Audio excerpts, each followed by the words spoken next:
I just got back from my first day at court since the My Sharona Cyrus Schmendrick has struck. If the torturous reality that is litigation does not deter people from litigating, the COVID protocol just might be that silver lining to the cloud.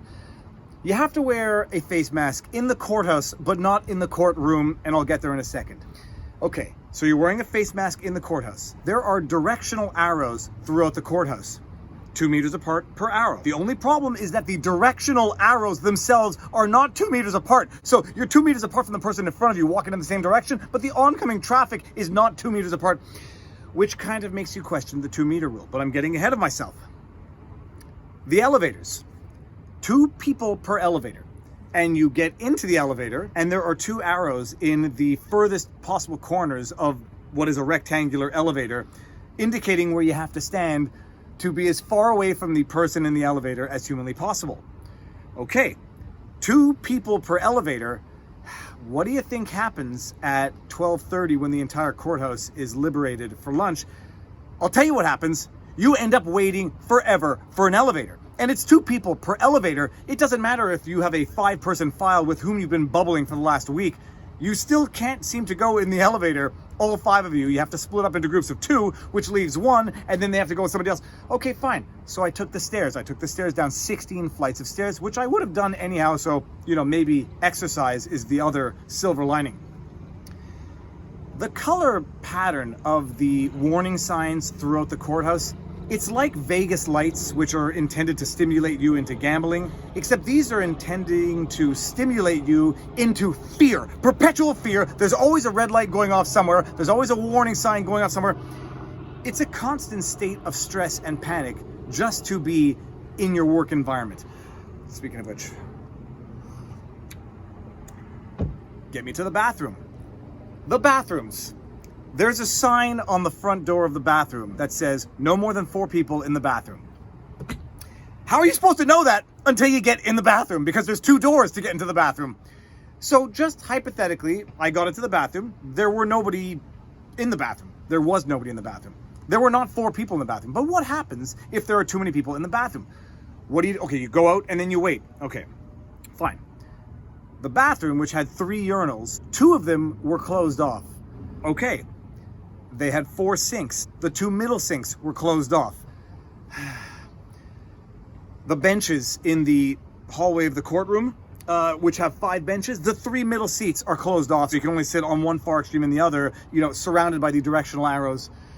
In the courtroom, the bench for the audience, for the crowd, for the people, for the non-parties, all of the seats except for the extreme seats were closed off, and they had signs on them, red and white, to really trigger your panic senses.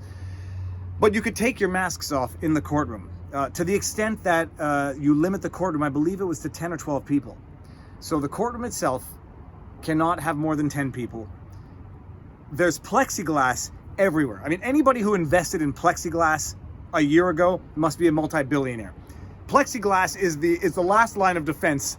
Of course, the plexiglass only has to be from your waist to your head, but it's the last line of defense. It is the armor. It's the COVID armor. And there's plexiglass everywhere. There's plexiglass, where was it? Oh, in the witness box. I didn't get a picture of this.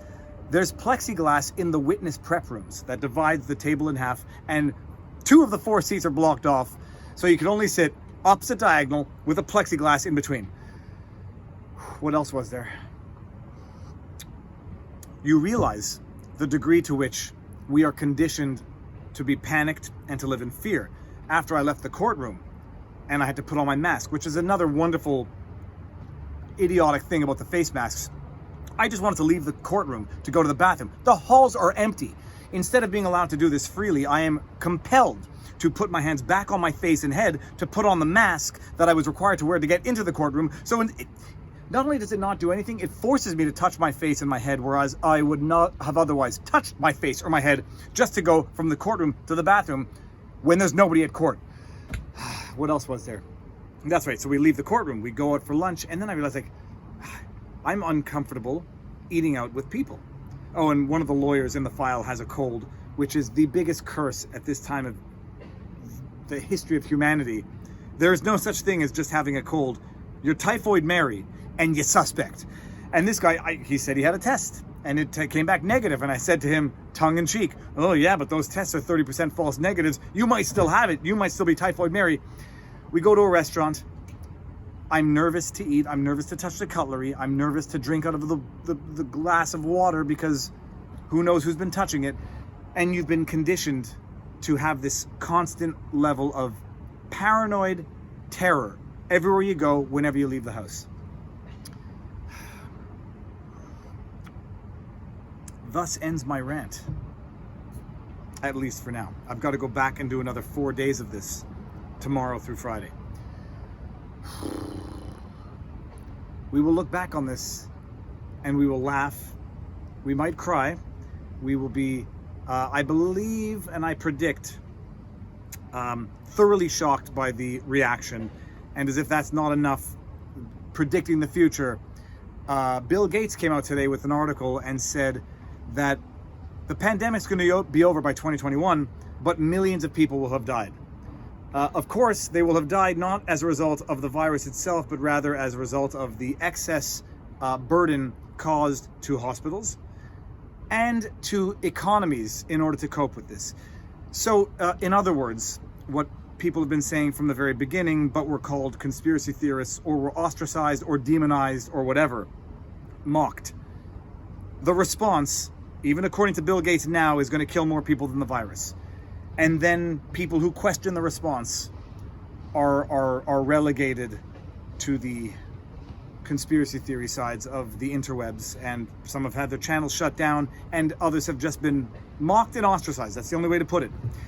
For stating 5 months ago what Bill Gates is now stating, which was obvious 5 months ago, but apparently being 5 months ahead of the curve makes you